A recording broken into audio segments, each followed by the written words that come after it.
You're about to retire. That means you have to have your mortgage paid off, right? Not necessarily.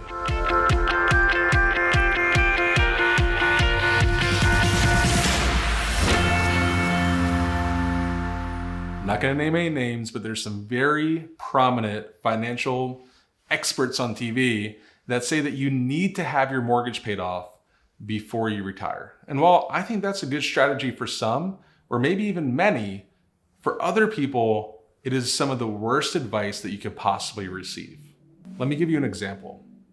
I had a client who had about $120,000 in her pension account, and she listened to a very popular person on TV that said, if you're about to retire, you better have your house paid off. So she took the $120,000, paid off her house, and retired.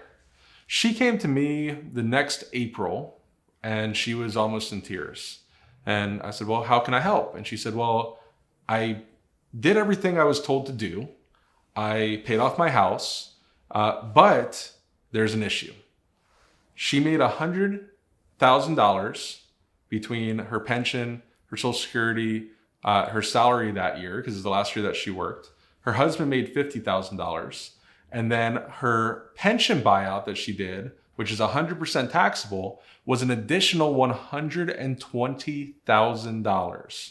Meaning that year, she made a total of $270,000. Now, this is about 7 or 8 years ago, and they automatically withheld 20% from her pension. The problem is she was no longer in a 20% tax bracket. Because she took out so much in 1 year, and in the United States, you're taxed based on what you make in a year. If 1 year you make $10 million, and then the next year you make $10,000, you're paying drastically different taxes. That's why in retirement, you want to spread out your tax liability. So she made $270,000 that year. She ended up being close to a 35% tax bracket. So not only did she owe a bunch of money, she already took out all of her money and put it into her house. How did she have to pay that off? She had to do a little refinance on her house to get the money back out, because at this point, she was house poor. All of her money was in her real estate. So my recommendation is, if you're thinking about paying off your house, that can be great with after-tax money, money that's not taxable. If it's just sitting in your bank account, it's probably better off to pay off your house than just have it sitting there earning nothing in a bank account. But if it's in a 401k or a pension or an IRA or a 403b or any kind of deferred comp that is tax deferred, it will all become taxable.